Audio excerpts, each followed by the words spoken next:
So it's pretty not boom heavy, although it can be. Like if I'll give you an example. We did a scene where a gentleman was climbing a tree. He fell out of a tree and no bull. He cut his sack open. So for 3.5 hours, I had to boom him because he didn't have his bag on, which has the transmitter and microphone. So he fell out of a tree into the water, straight into the scene. The 2 or 3 medics that came to repair him, they're not mic'd. That's all boom. So any sort of medic interaction with cast members throughout any of the franchises or the shows, they're not going to be mic'd. It's all boom. So that day was insanely challenging.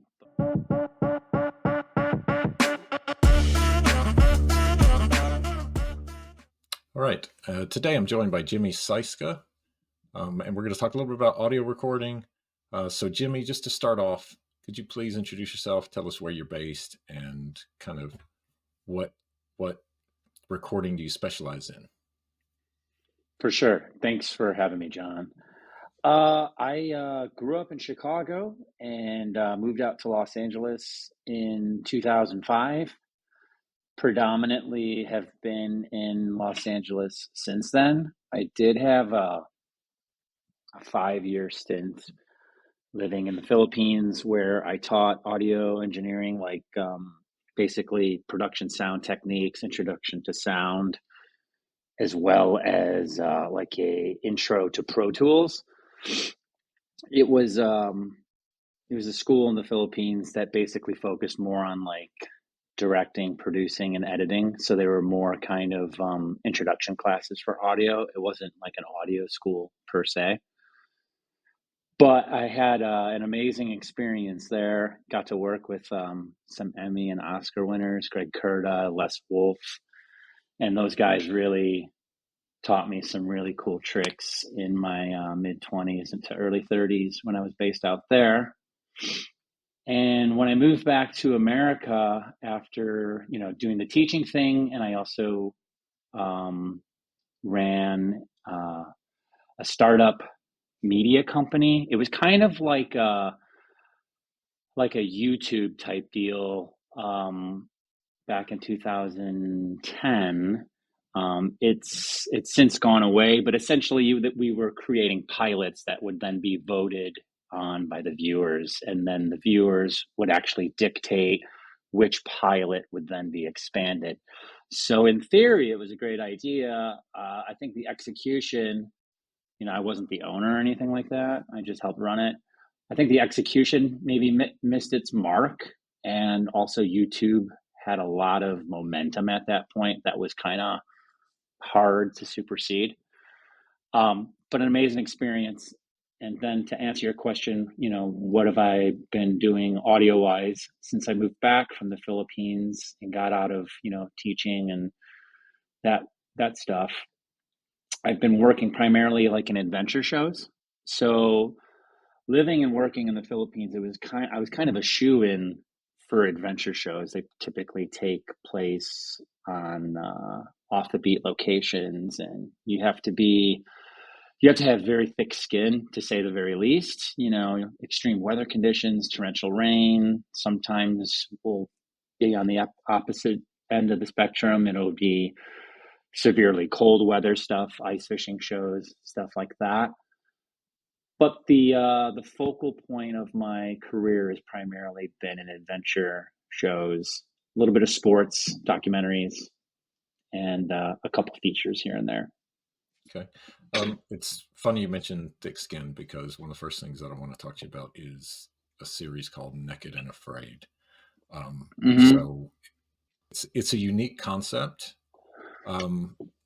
So just kind of walk me through this series in terms of the challenges that something like that concept you face. Not only are you dealing with the environment, the conditions, but the locations, where and how are you miking? You plant mics versus lav mics versus necklace versus booming. Kind of give me an overview of that environment and what it's like and how do you plan and prepare for that? And what are some of the challenges from shooting that series? Sure. The first thing that comes to mind when you formulated your question was a thought that I had in Africa last year. It would have been sometime in November. And one of the cast members, it becomes a family, and the producers are the ones that are interacting with the cast members the most. But at the end of the day, it's a small footprint and small amount of people that are involved with the project for as long as 60 days sometimes. So you do become a family both with the production and with like the cast members, because we want them to succeed. We don't want this to see them fail or anything like that. So the first thought that I had was, well, the first thing that came to mind when you asked your question was one of the cast members. It was towards the end last year.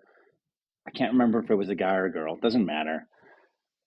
But they were talking to the producers, and I was just kind of standing there. And they said to the producer, they said something along the lines of like, "It's actually pretty challenging for you guys." And in my head, I wasn't going to say this to the cast member while they're like in their bubble, because it's not my responsibility to put any sort of information in their mind. I can suggest stuff to the producer. I could call it out on the radio as I see it, because I've been with the show for 10 years. So I've seen a lot. And a lot of times I've seen a lot more than the field producers, because they come from a different show and they haven't been with the show for nearly 10 years. So what's interesting is the cast members, the thought that I had, long story short, was the cast members sign up and they know, for the most part, they know exactly what they're getting into. Clothes are going away. They're going to be out there for X amount of days. They've been told what region and area. They've seen their plane ticket. They know where they're going. That it's 2024. They can Google. They can figure out, like, for the most part. And at the end of the day, they're survivalists. So they have a really good idea of exactly what they're getting into, right?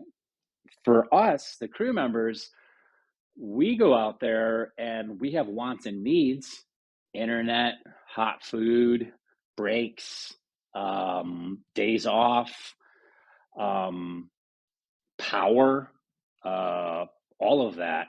Like we have these ideas of like everything that would make our lives in the middle of nowhere, away from our families, unable to communicate with the outside world.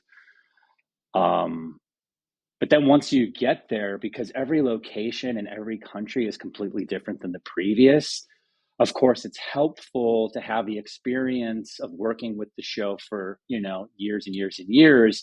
But at the end of the day, there's no carbon copy. Just because you did one here and you're going to that same region 2 years later, it's going to be the same. It's just not.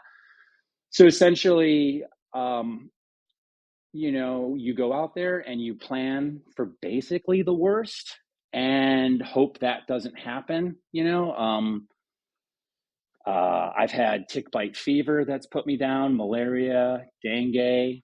I had a tree fall on me in the middle of shooting that put me out of work for 26 months. My camera guy saved my life. The show is insanely difficult, and sound in general is very challenging. So the physicality, along with the mental and being away from home, and then adding all the audio necessities for the show, it's extremely difficult. I guess the biggest takeaway is some of the equipment that we use. We're using WM Electrosonics transmitters. So those are, for the most part, those are waterproof. So I'm not having to worry about microphones in terms of transmitters going down. And then in terms of lavaliers, we're using DPAs, which are waterproof. So the most extensive work that I have to do with those is, over time, obviously there might be a short in the cable. You might have to swap it out.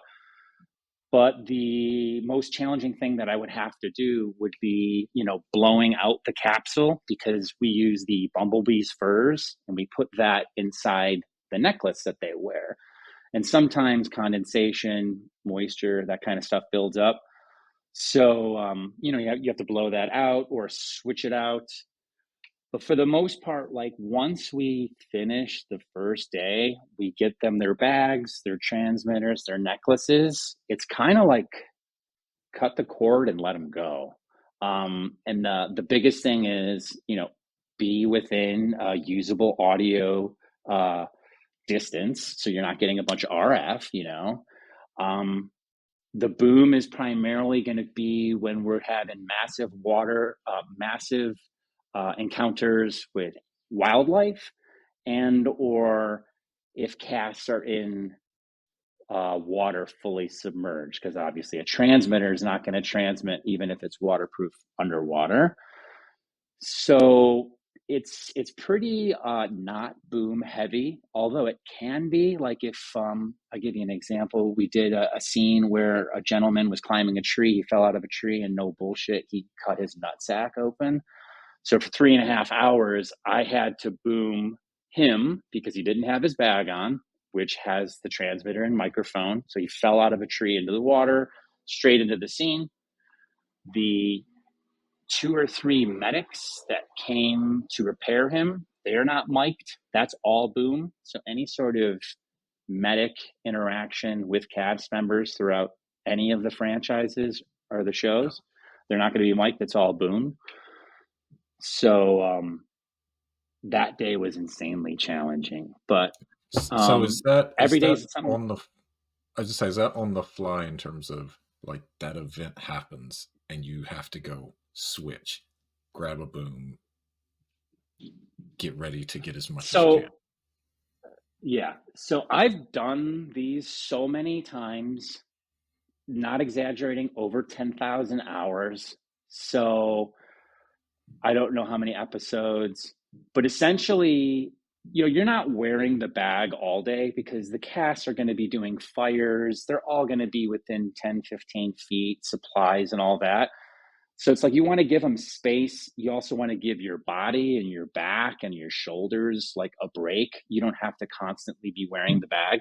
So in that particular scenario, there's no lunch, right? There's no food. It's break, because you don't want to get that in the minds of the cast members. So we were either doing a water break or we were about to do a break, otherwise known as lunch.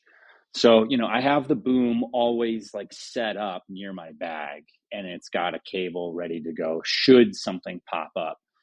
So he was climbing the tree, the drone was covering the tree, and I was, 40 yards away. And then I heard, and then snap. And then I don't have to think about anything. I've got to grab my bag. I knew he wasn't mic'd, grab my boom, and then I stand there and I wait and assess, and then either do what I'm told to do or just use my best judgment. And use my best judgment. The drone came down. That guy picked up a camera. I follow behind. And then 3.5 hours later, the scene was done and my shoulders were like,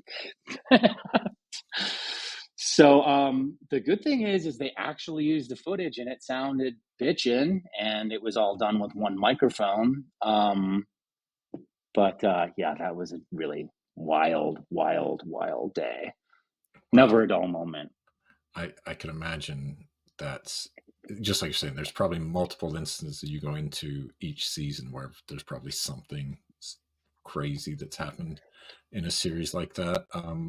From a kind of workflow perspective, I know we talked before about like the caravan and you Mm-hmm. going ahead with the caravan and not being able to turn back around and cover anything because they're catching up to you. So how do you deal with like equipment needs in terms of Mm-hmm. over preparing, under preparing, carrying a certain amount? What goes on there? Do you have like a full truck of stuff that you can always go Yeah. back to and get spares, or basically you're having to repair anything or fix anything on the fly, or just use the Swiss Army knife of tools you have with you? Right. So my nickname on set is Bodega. I'm a bit of a hoarder.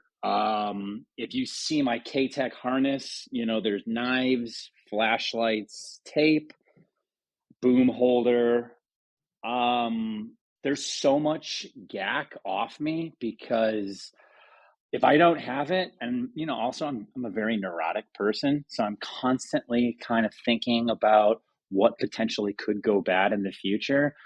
And it's actually a blessing in disguise, my neuroses, because very, very rarely am I presented a situation where it's like, don't have that.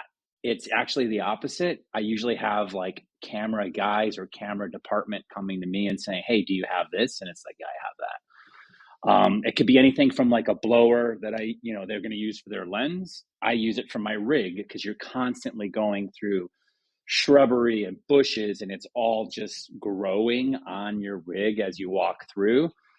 And you can't just have canned air because it's noisy. And then also, like with temperatures and stuff like that, I don't want to be carrying that or wearing it on my person and it pops or who knows. So, yeah, like I said, my nickname's Bodega. There isn't a truck. Every location's different. Sometimes you ATV in, sometimes you take a boat. You're always going to have a bush camp when you get off the boat. So you get off the boat, you get out of the vehicle, you get off the ATV, safari vehicle, whatever the case may be, you have a bush camp. Typically, I'm going to leave everything that I need for the show there in Pelicans. So the only thing that's really traveling home with me, because sometimes travel home to a hotel or a tent or wherever we're staying can take as long as 2 hours. I'm not trying to schlep a bunch of gear for 2 hours through those means, only to do it right back again 10 hours later over the course of 3 months. I think that's insane. Some sound guys do it. I do not. And then outside of the bush camp, there's going to be a mini bush. That mini bush camp is located anywhere between 10 and 30 yards of cast camp. And then the bush camp is going to be anywhere between 100 to 800 meters from the cast camp. So it goes bush camp, mini bush, cast camp. And the strategy for myself is to pepper whatever I may need throughout those areas. And then I essentially do the math, for lack of a better word, on what's going to be needed where and when. For someone that's just starting to do this show, I could imagine it would be a total nightmare. But after doing it for so long, you kind of create strategies that you can deploy that are very time saving and that not only help yourself, but can help all the other crew members, whether it be just like additional tape or additional Ziplocs. What's a Ziploc for? To cover the hops on the back of the camera because it's torrential rain. It can kind of be anything. So you're kind of acting like a squirrel and storing everything that you need. And since it's just a one sound person job, unless you're doing the larger Naked and Afraids, those will have 4 or 5 different teams. You're pretty much on your own in terms of the sound department. You don't have like an assistant or anything like that. Again, unless you're on one of the larger ones, and then there'll be 5 different teams. So once the cast start to merge together, then the crews do too. And then it becomes a nice little fun little party because most of the Naked and Afraids are such a small group of people that do it. It's a nice little change to do the larger ones like the Last One Standing or the Excel, where you've got 50, 60, 70, 80 crew members versus 7. Yeah.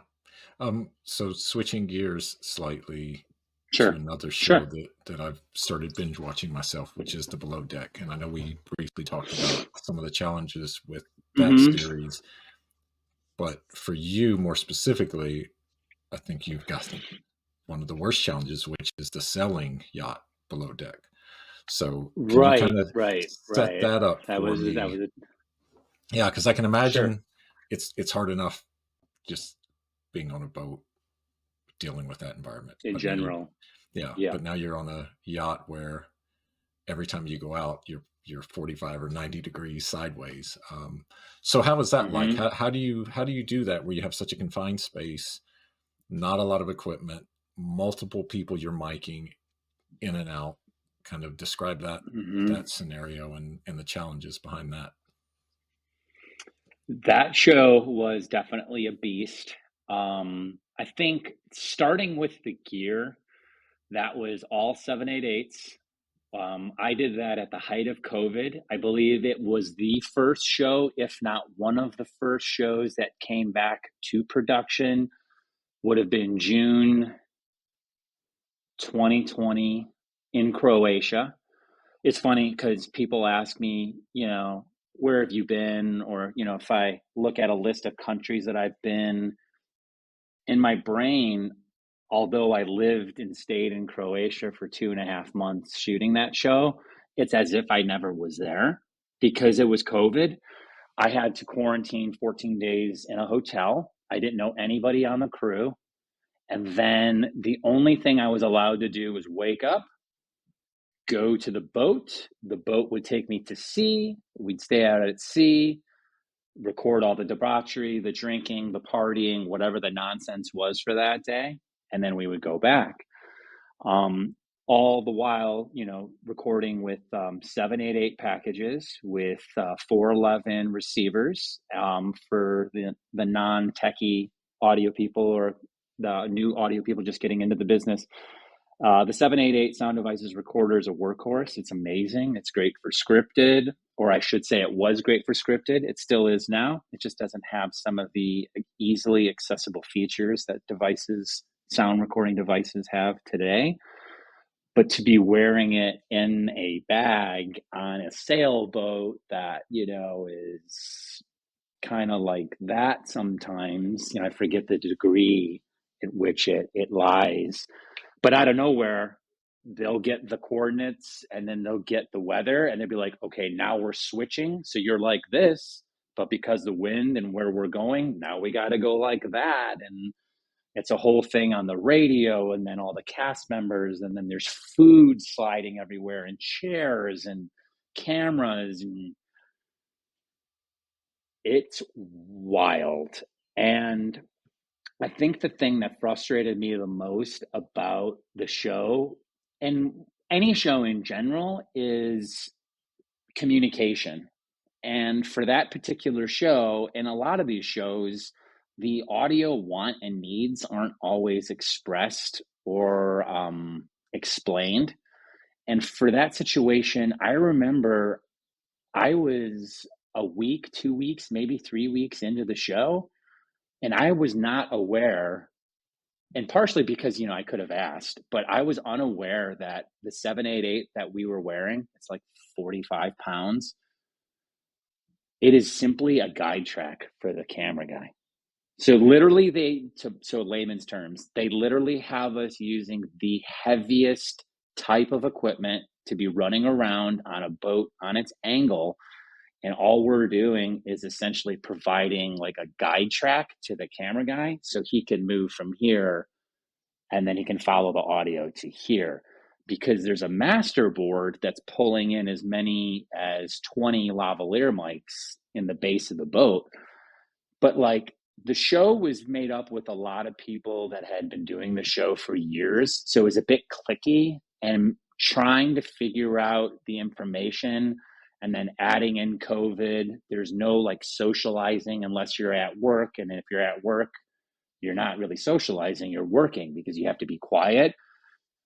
It brought on so many different degrees of challenges. I was also going through a divorce too. So um, that show was very, very, very challenging.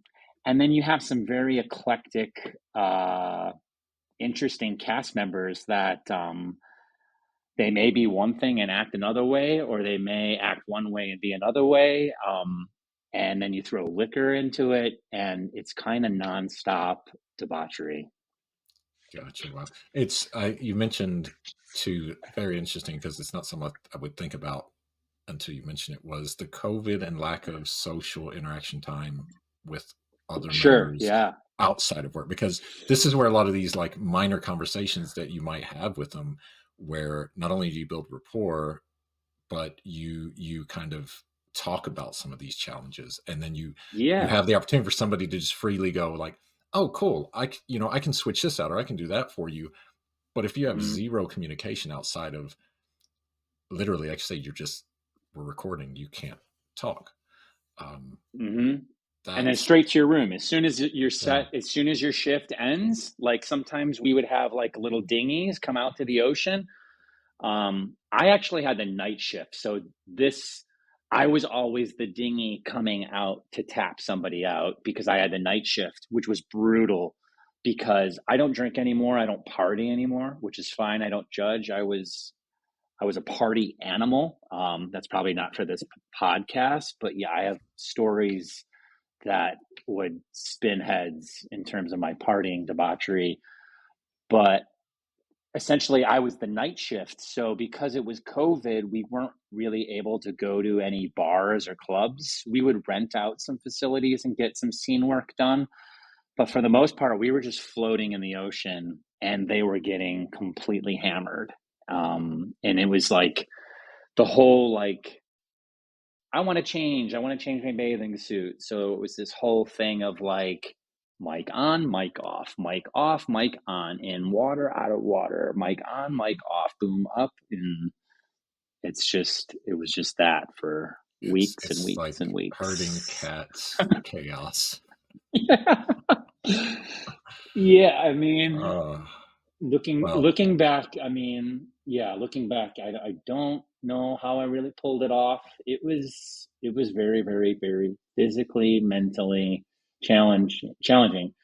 And then again, like the whole COVID thing, I'm like, is this the yeah. end of the world? Like, who knows? Well, I think so. Having watched the show too, I think there's some seasons where you see people that think their yachting job is going to be one thing, and then they soon find out, oh, this is a lot of Yeah, work and it's nonstop, and they leave.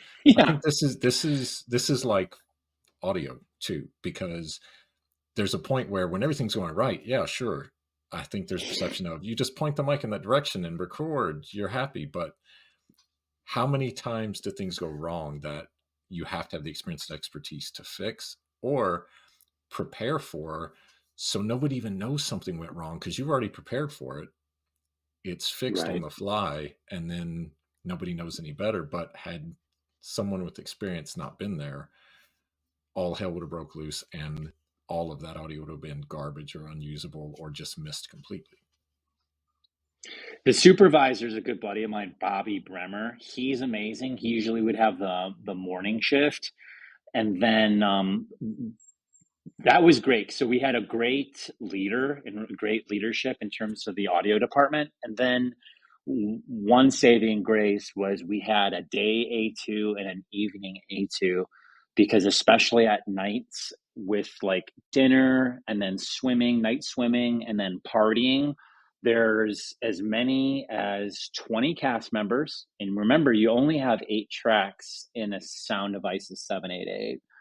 So you can have as many as 20 cast members, all mic'd. So you're doing like a party dial situation just based on when they're coming in and out of the scene. So that's uh, complicated to say the least.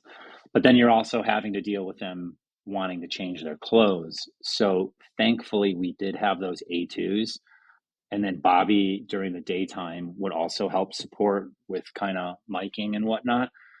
Because if we were only the mixers having to deal with that, it would be almost impossible, I think. Just because the way the boat is sometimes and having to deal with like being front heavy and deal with that, it's not really Yeah, conducive working environment. yeah, I can imagine. So I'll switch gears to talk about something that I think is a little more up your alley, which is Sure.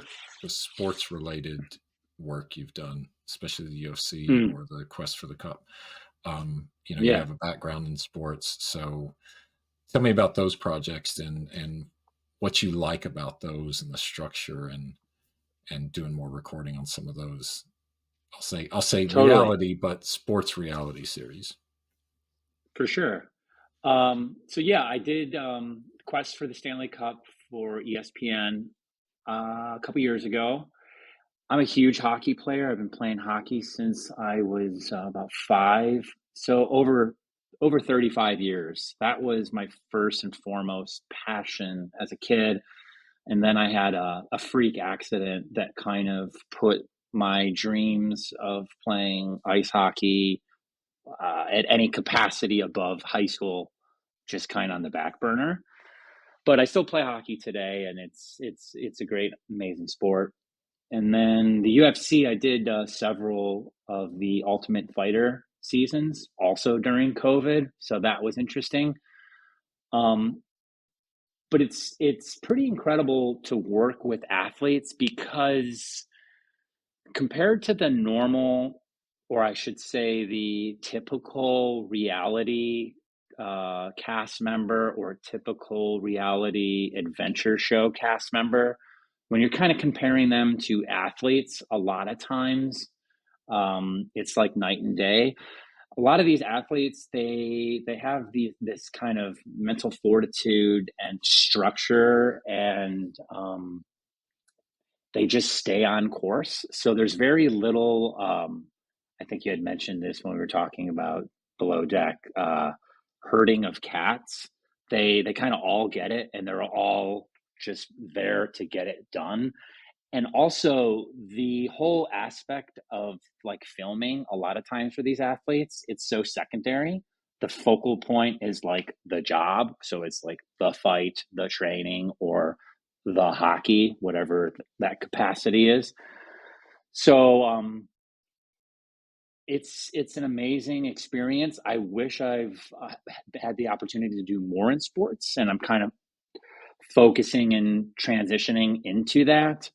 I'm like I mentioned, I'm based here in LA, so there's a lot of different sport teams: the Clippers, the Lakers. We have several NFL teams, NHL teams. So I've been applying to those opportunities um, in the hopes that I can kind of transition into that more stably than adventure shows and kind of living out of Yeah. suitcases and foreign countries. Well, I was going to say the food and the beds are probably better working some of the sports shows. There's 100%. It's like it's so surreal. Like when I'm on a different show outside of Naked and Afraid, and I'll catch people like drinking a bottle of water, and there's like a moment where I'm like, and then I'm like, oh, we can drink water on this set. That's allowed, you know. And then you see a guy with a granola bar, and you're like, ah, and you're like, oh, yep, we can eat granola bars, you yeah, know. yeah, So yeah, it's pretty. It's such a change, and I've done so many of the Naked and Afraids. It always takes like a few minutes to realize like, oh, we can snack, and that's yeah, allowed. yeah. You reorient that instinct that you developed over all those years. Um, Right. so I just say, given your experience, if I could ask you a very poignant question, if you could go back in time Sure. and grab younger Jimmy, the sound guy, by the scruff of his neck and say, "Hey, here's my sage advice. Now that I've been doing this for all these years, what advice would you give? The younger Jimmy or Jimmys of this world just starting Hmm. out in sound." Yeah. Um, I guess if I could give my younger self any advice,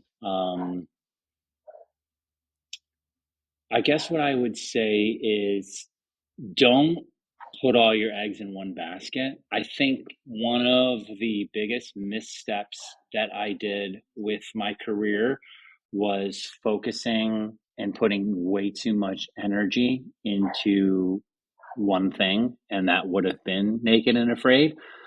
What they are not going to teach you in college or film school is, the balance of spreading out. All right, if you are a freelancer, what they're not going to tell you in college per se is how to balance out your workload. Because what I found out much later than I would have liked to was if you put all your energy into one thing, so if it's like one plant and you're only watering this one plant, One day you're going to step back and look at your garden and you're going to realize that there's only one plant that's growing.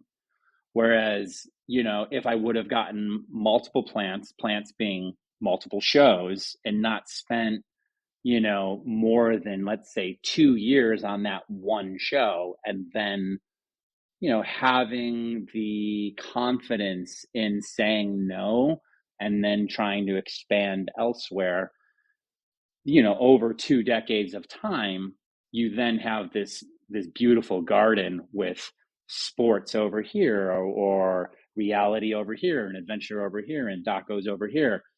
But if you just put all your energy on one particular show, once you grow out of that, or once you're looking to try something new, you might be met with uh, a lot of difficulty in trying to make that transition. It's like, for example, it would be an exact another way to put it is someone that only does reality TV, and then one day is like, I'm not doing that, I'm only going to do scripted movies. That doesn't work like that. I'm sorry. Although most people that do reality, they can and are capable of doing features, and versus the other way around sometimes, because feature guys, it's more tech heavy, but it's a lot less standing and running through mountains and stuff like that. There's a little bit more structure to it. So it's a little bit easier to come from reality into the movie world versus movie over to the reality world. But to answer your question, long story short, is spread the wealth and don't go all in on one genre or one type of show, because it'll just give you a lot more options when you want to pivot. Gotcha. And I heard your new pup in the background. Does the pup want to make an appearance, or is the pup locked up? I think that's the older one. Here, let me look real quick and see if it's out, because we have two. One sec. So this is Giddy. That's the new pup. She's got blue. Yeah, Ah, she's got blue eyes like her dad.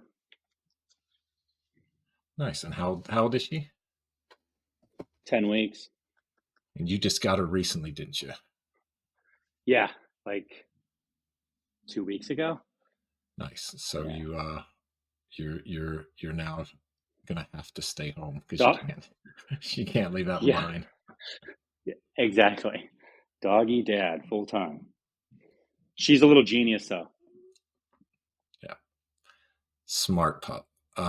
Okay. Well, thank you very much for joining me, Jimmy. Thanks for answering all the questions. If there's Yeah, John, thank you anybody so much for having me. well, as I say, if there's anybody looking to get in contact with you or to talk more about any projects, is there a place that they can find you? LinkedIn or? Yeah, on LinkedIn, it's just my name, which you can connect to the podcast. And then also my Instagram, Jimmy the Sound Guy, which is Sound pretty Guy. straightforward. JIMMY, the Sound Guy. Cool. All right. Yeah. Well, thank you very much, Jimmy, and we'll look forward to seeing you when we come for our next visit out to LA. Thanks, John. All right. Thanks. See ya. See ya.